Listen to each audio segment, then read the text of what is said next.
What's up, Rockstars, and welcome to another video. This one is about how board games need to grow up.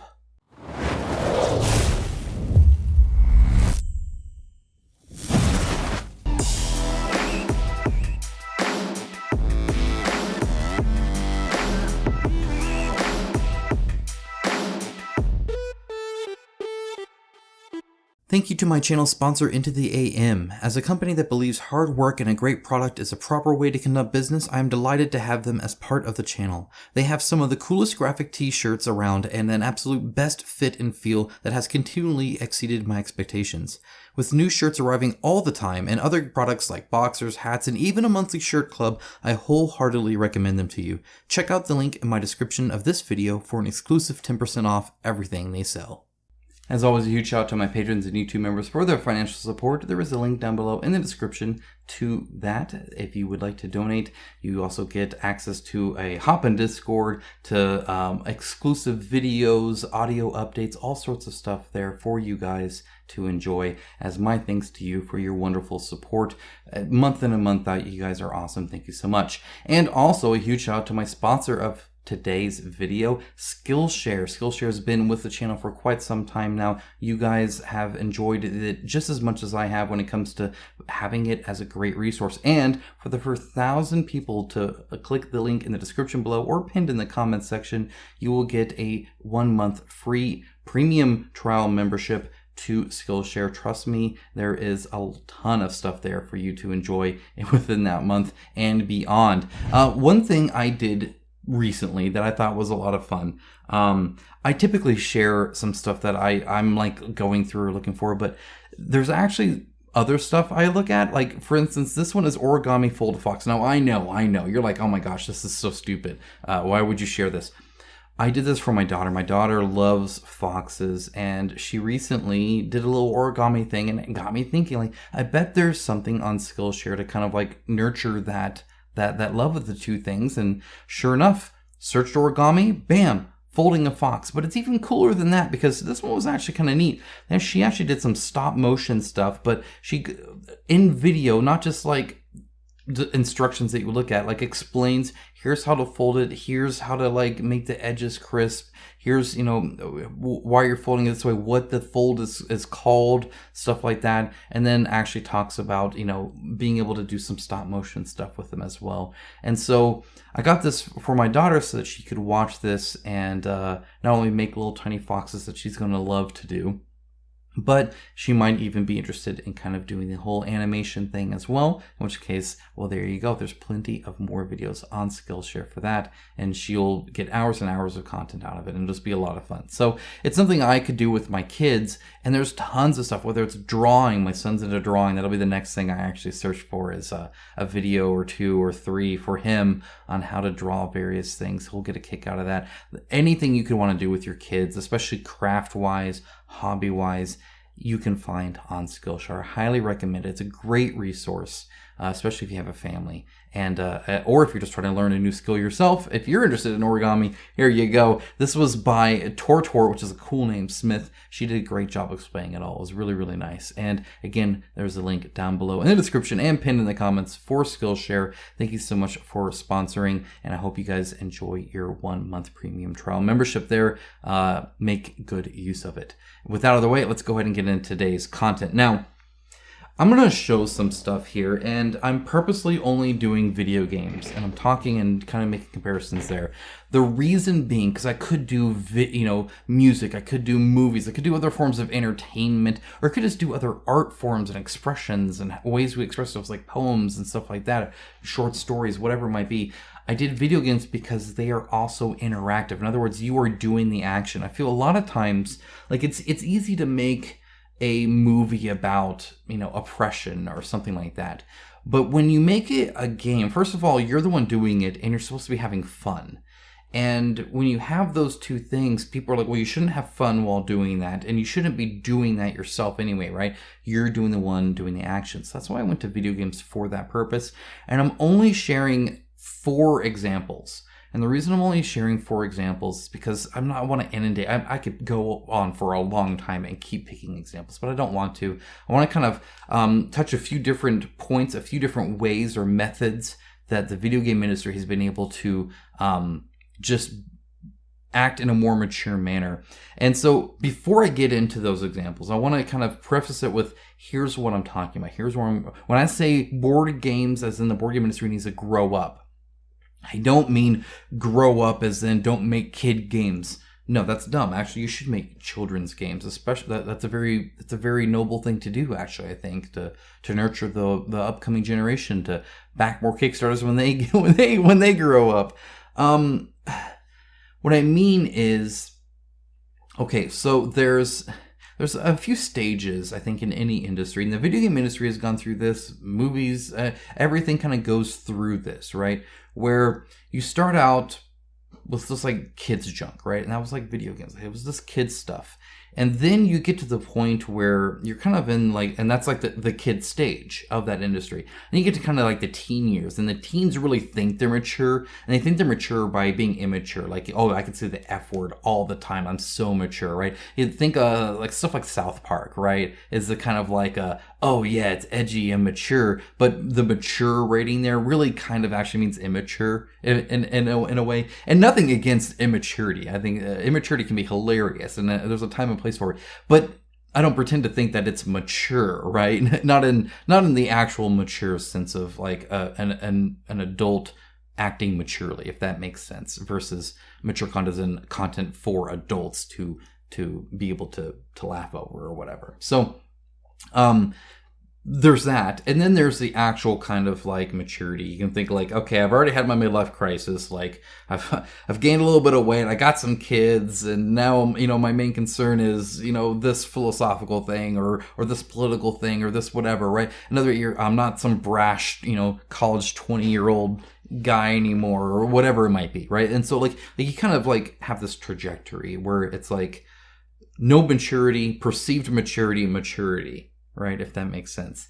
And those teen years are really awkward because you can get those extremes when it comes to like violence or sex or something like that. But then like you kind of shy away from like actual like hard topics, right? Like actual mature topics. So let's talk about like trafficking, or let's talk about like immigration or citizens in war-torn countries, and like there's all this like actual like hard subjects. Let's talk about like domestic abuse. Oh my gosh, no thank you. Can I just like giggle at this immaturity thing over here, right? Like you tend to avoid those kind of subjects. I joke sometimes to say it's kind of like going to like a youth group at church, where like you're learning how to like, okay, we're gonna be like super mature. That being said, let's not talk about anything kind of like awkward or weird or uncomfortable. Like let's keep like it's like a PG level of maturity. It's very weird. We need as an industry to embrace and push forward more maturity. And that means talking about tough subjects. I've touched about this a few times in a not elegant way. I'm not really an elegant person, so I apologize for that. About my desire for that maturity, for that kind of content. Because it makes me think. It makes me like go, huh. And I'm going to be talking about that, especially my last example. It's my favorite example from video games for this. Where it challenges me as a person, it challenges me as my thoughts. It creates conversation pieces I can have with other gamers, with my wife. I have left a video game to go speak to my wife about a subject that it covered and be like, oh my gosh, I made this choice and I don't, or it did this or it did that, or talk with my children about stuff. Now that they're growing older and they're getting into the pre-teenage and the teenage, they're starting to touch some of that stuff in gaming, and we get to have conversations about it, which is a wonderful conversation thing. And always talk to your kids, by the way. Don't just let them play whatever. Like, have conversations about it. It's okay to like let them play it and then talk about it. So, and that's my parenting tip of the day. Let's go ahead and go for a few examples, and we'll touch back throughout. This is BioShock. This is thanks to IGN. You can kind of see their logo here. This is like the original. This was on like the Xbox 360, and this is they even titled Harvesting a Little Sister. So I'm going to go and play this a little bit, and you can kind of see what's going on here. If you didn't know, in BioShock, there are these little sisters, these little girls that are infused with Adam. Think of it like a magic. And you have the choice of either killing the little girl and harvesting all of the magic, or rescuing her and getting only some of the magic. And you have to make that choice. And notice it shows her cowering in fear right away. Like, she's got the glowing eyes and all that kind of stuff. Like, so she's obviously not normal or whatever. And there's context around everything. But in this game, you can walk up to a little girl and kill her. And it fades to black, right? You can't show it, blah, blah, blah, whatever, right? This is... You could probably push the envelope a little bit more in video games, but again, this was like 2 generations ago. This is a long time ago. This video was uploaded in 2012. Okay, so years ago, this was a thing that they were doing in video games, where you could walk up and do that, and it gave you that choice, and it made you think, like what is right, what is wrong here, and it affects the story that you play through and stuff like that, and the outcome of things, and like it's a whole game thing. But you could totally do that, and it makes you, hey, this like little sister that's like kind of a girl, but also kind of not, and like it's a tough thing. Speaking of tough things, Paper Please. I'm just going to have this image here, but you can see some of the options. Essentially, what Papers, Please is it's a game where you are essentially at the border of kind of a country that's like at war. There's fighting, all this stuff. You can see the armed soldiers here, and then the gate and all the people trying to escape and get into your country. And what it is it starts out really mild, but it gets really, really bad. Essentially, you're giving more and more rules that people have to do to be able to get through, right? And what it is that they just feed their little stuff through here, right? Everything they have, all their papers and anything else. They might drop like a kid's like picture that their kid drew in there on accident, whatever. Tell you their whole life story or whatever, and you have to accept or deny it. And you can accept bribes, you can let people in when they shouldn't, or deny people when they should. You have all those options available to you, and then whatever measly money you get, you then have to support your own family. You have to pay for heating and buy food and do all that kind of stuff. So you're stuck in situations where it's like, okay, this lady's husband got through, but now she's showing up and she wants to join her husband, but she doesn't have the proper paperwork. And if you approve it in and they catch you, you're getting deemed in your pay, which means now your family's going hungry. And so you have to make these decisions like, do I keep this family apart so I can look after my own family? Or do I put my own family at risk to help these other people? And you can see he made it through. Yes. Where is your entry permit? Please, I beg you. They would not give me permit. I have no choice. I will be killed if I return to Antigua. That's all made up countries. But so that's your point. Now you have to decide, approve or not approve. She does not have the proper permit. Do you let her in? Do you not? And that is such an awesome conversation piece. People who played this game have whole forum posts and about it, just talking about it, and it brought up a whole subject that hadn't really been covered really in video games, at least not to this level, not to this extent, and it brought light to the plight of people that I've never met, that other people have never met. And while it's all made up, it's also kind of not made up. Stuff like this happens in the world. And it's a great conversation piece. Now, while you're doing that, you're having fun, you're doing this stuff and making your decisions, and you have to live with those decisions and see the outcome. And it gets worse and worse. There's more and more stuff they need as you tighten security and stuff like that. And it's a very cool idea for a game. And one of the big proponents people had for if games can be an art form or not. So very, very cool. And so what I want to share is The Last of Us. This is a more recent one. There's actually 2 parts to it. I just want to share the end of the first one. If you haven't played it yet, well, you should have. It's been years. So The Last of Us involves this guy who has lost his daughter, and then it's like a post-apocalyptic, right? There's all these people that are just things are bad, right? And like people turn into like these spore things, and it's bad.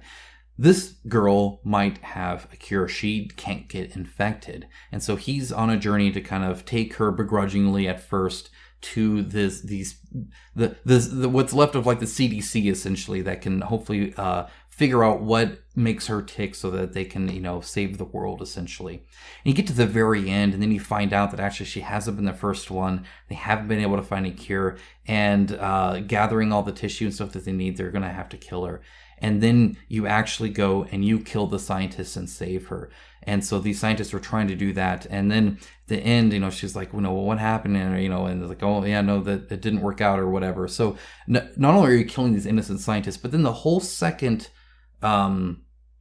game kind of turns it on its head. And for a lot of the game, you play as the daughter of one of the scientists that you killed.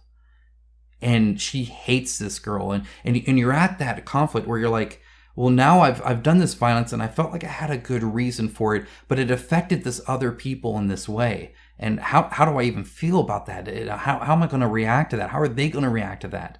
That kind of like just wonderful storytelling where you do something that's kind of terrible, but maybe justified, and then finding out the repercussions of it, finding out the raw like effect that it had on somebody. Very, very cool. Lastly, Spec Ops: The Line. If you don't know Spec Ops: The Line, you can essentially think of Apocalypse Now. It's very similar in that sense. You play as these three soldiers, and you're going through things. And in this case, they're getting shot by enemies, and they found this mortar. And so they load up the mortar and they shoot it up, and then they can like land it. It's playing on the kind of depersonification of this view, right, where you have just a heat map and all you're seeing is these white things, and you're just killing these white things, and you're trying to like find like okay, let's go kill those guys here, right? And eventually you see like a big group of enemies, and so you bomb them. You have to bomb everybody, right? Okay, good, all the troops are gone, they stopped shooting, and now you have to walk through it. It turns out it's white phosphorus, and if you don't know what white phosphorus is, it does this. It's nasty stuff. What's worse is that that group that you were seeing were not soldiers. Those white shapes were actually just people trying to escape, trying to leave. And you have to walk through that. And you have to kind of deal with what you just did. And this is a powerful moment in the game. And this game is the kind of game that actually is kind of funny. It even, like in the pause screen and the loading screen, it'll say, hey, you've killed this many people. Do you feel like a hero yet?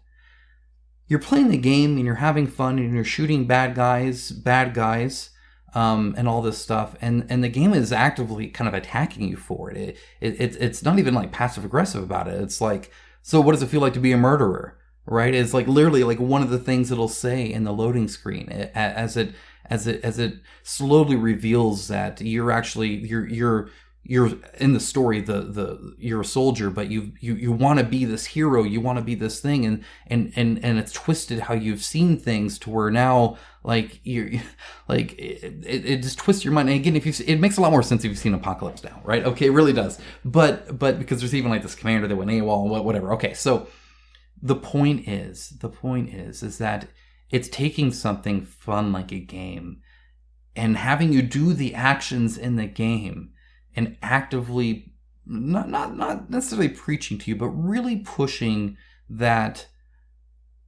this isn't right. What you're doing isn't right. That you should feel bad for what you're doing. And there's still a story, and it's evolving, and it's a slow burn. Like it doesn't just do that right in your face, but Papers, Please, it doesn't start right there either, right? Where it's like, oh my gosh, I'm separating families right away. It starts out just, oh no, you don't have the right paperwork, sorry. And then it gets to the whole, they're gonna kill me, I need to feed my family, that whole thing. And it's that kind of subtle thing is what gets people. You're never going to change somebody's mind on something or open somebody's eyes to something by just boom, like just this shoving stuff in their face. But if you start with something fun like a game, oh, this is a kind of a management game where I get to manage some money and do all this, or oh, this is a cool war game like Call of Duty where I get to go shoot the bad guys in a desert environment. How fun is that? And then slowly over time, you shine the light on what you're actually saying, what you're actually meaning to do, what the impression you're trying to do on them. And that's how you get to people. But it's a slow burn. You don't just, like nobody that it just wants to play the shooter, right, is going to go if it's preachy right at the beginning, right? But you kind of get into it. So anyway, video games can do this. Video games can tell stories like this. Video games can touch on tough subjects like this. And I feel like right now, for the most part, the board game industry cannot. There are exceptions, and I'm not concerned about exceptions. I'm concerned about the industry as a whole, the gamers as a whole. It's not just people making the games; it's people consuming the games too. I think so often all we want to do is build a deck of superheroes, or so often all we want to do is roll dice in another generic fantasy dungeon crawl where the biggest decision we make is how many people we get to save before we fight the bad guy. Oh, no, we didn't get to save, the last villager. That's okay. We just won't get as high of a score. Or something stupid like that. Like, I've played so many of these narrative games and I've been so disappointed in these narrative games because none of them have impacted me. None of them have really hit me. The closest I've gotten actually was in Arena, the contest, and there's a point where you stumble out and there's these orcs that are women and children, and you're like, well, crap, they might tell the bad guy on me, and then we all might die. But at the same time, I don't necessarily want to kill the women and children, right? So it kind of gives you that little bit of a choice. But and there's a little bit of a follow-up. But I mean, it's not the main focus. It's nothing like Spec Ops: The Line that I just shared with you guys, right? Board games need to grow up. Board games and board gamers need to be more open to really be challenged and really touch on tough stuff like racism, like slavery, like abuse, like violence and its impact, like just basic needs and the lack of them, or different plights that people can be in or situations that can be in. I want to play a narrative board game where I sit back from a session and I just, okay, well, I got to deal with this now. Like, you know what I'm saying? I don't mean it doesn't need to be something stupid, right? I want more. I want more substance from my board game experience. Following Solomon Kane's fun. Following Conan's fun. Following superheroes is fun, right? Doing all that stuff is fun, and that's fine. And there are video games like that. There are board games like that. But where I see that there are a large selection of video games that I can go and play that, well, I can play as a player and enjoy, but also be challenged and be wowed by a story and be impacted by one. And there's not a lot in the board game space for that. And when there is a potential for one, we tend to shy away from it. We don't want any racism in our board games. We don't want any like more graphic violence. I don't mean graphic as in gory. I mean graphic as in real violence in our board games. We don't want anything close to domestic violence in a board game. God forbid. We're at that church youth group stage where we're like, oh yeah, we're super mature, we're great people, but I don't even want to talk about that. Like, can we talk about something else? Like we're all just awkward about it. Like, oh no, I want to pretend that doesn't exist. That can't be in a board game. What, you play board games for fun? How could that? It can work. You got to do it in a mature way. You got to do it in an honest way. You got to do it in a way that's not